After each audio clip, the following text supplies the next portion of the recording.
eu me considero um profissional multitarefa. Por quê? A agronomia me permite que eu atue em diversos setores. Eu posso planejar, organizar e acompanhar o preparo e o cultivo do solo para uma determinada cultura. Eu posso cuidar da alimentação, da reprodução e do abate de animais.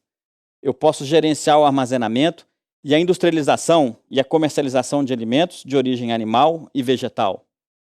Então, notem que, para o profissional da agronomia, aquela pessoa que tem uma capacidade que a gente chama de uma visão periférica é muito importante. Essa visão para o profissional da agronomia.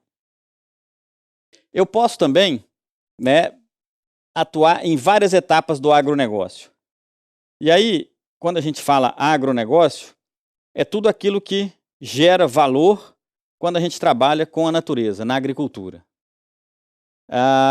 Eu costumo citar que às vezes a palavra agronegócio remete apenas a grandes culturas, grandes fazendas, mas o fato de você ter uma estufa, plantar lá 200 pés de alface e comercializar, especializar nessa produção de alface, ao invés de ser em canteiros de terra, poder fazer isso como do modo hidropônico. Isso é o agronegócio, ou seja, você produzir alimento de qualidade e gerar valor com isso. Essa é uma das principais atividades e que eu acho encantadora na profissão de engenheiro agrônomo. Então, plantio da lavoura, criação de animais, a industrialização, conforme a gente já tinha comentado, isso tudo faz parte desse ambiente multitarefa. O próximo slide, e aí não há como não relembrar daquela turma que a gente tem. E é uma das coisas mais impressionantes que tem, a fidelidade. Eu, como saí de Belo Horizonte, fui estudar em outra cidade, ficou muito legal e ficou muito forte esses laços de amizade e que acontecem porque as faculdades de agronomia no Brasil, elas estão espalhadas em pontos específicos. Então, normalmente, onde estão essas faculdades, é um ponto de chegada de jovens. Então, a gente está fora de casa, a gente monta as repúblicas, a gente está fora de casa. E fica um laço de amizade, uma sensação muito gostosa quando a gente termina e como é que o desempenho. E é legal porque todo mundo hoje, assim como eu, a gente vive da própria profissão. E é muito gostoso a gente dividir, compartilhar as experiências. Muitas vezes a gente lembra de coisas engraçadas do passado. Hoje a gente, inclusive, conversa pelas mídias sociais e a gente encontra casos engraçados do passado, se atualiza.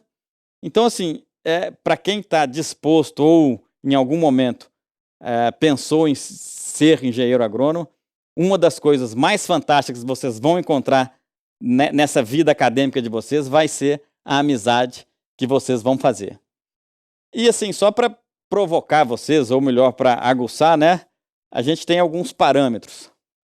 O CREA tem um regimento que todo engenheiro agrônomo, o salário mínimo dele para trabalhar 40 horas semanais são 8,5 salários mínimos, vigente à época que você vai ser contratado.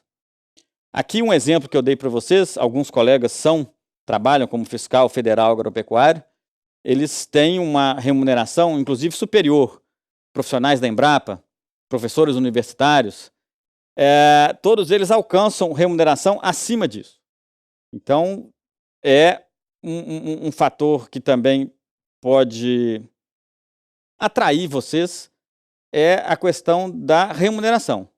Se vocês escolherem, é importante que vocês se registrem dentro do CREA. Mais para frente nós vamos falar sobre a legislação do profissional da agronomia, mas a gente tem um piso salarial, dado o número de horas que a gente vai trabalhar. Então, isso é uma sensação muito agradável de que já existe um conjunto de regras favoráveis quando formos desempenhar o nosso papel profissional, a gente tem mais ou menos um juízo de valor de como é que vai ser a nossa remuneração. E mesmo quando a gente vai atuar sem ser empregado, a gente tem uma tabela dos honorários que a gente pode cobrar em função daquele esforço laboral que a gente aplicou para fazer um projeto de irrigação ou para fazer o planejamento do plantio da soja ou a maneira como que eu vou colher a laranja e depois beneficiá-la. Tudo isso são, esse esforço laboral é fácil da gente mensurar e ter um valor para poder receber como honorário. Um outro dado importante é relativo ao estágio. Olhem para você ver, um levantamento do Núcleo Brasileiro de Estágio revelou que os estagiários de agronomia receberam a melhor bolsa auxílio do Brasil, com valor chegando a 2 salários mínimos. Aproximadamente, a média nacional é um pouco mais que um salário. Então, se vocês estão já motivados pela agronomia, durante o curso, vocês vão ter inúmeras oportunidades de praticar o que vocês viram em sala de aula. E praticar, aprender e receber, melhor ainda. É mais um atrativo na profissão de engenheiro agrônomo. Porque a prática do conteúdo teórico das aulas, é lógico que o ciclo básico, daqui a pouco a gente vai falar um pouco sobre ele é um pouco chato. Cálculo, física, matemática, química. Mas a hora que você entra na parte aplicada, você começa a ter contato com trator, com plantio. E você, ao ter contato, já pode, nas próximas férias, intervalo entre os semestres, já poder desempenhar um papel. E tem empresas, que normalmente as empresas é que estão indo nas universidades, que tem o curso de agronomia, e fazem a seleção dos estagiários. E é óbvio que um bom estagiário, lá na frente, tem uma boa chance de ser contratado.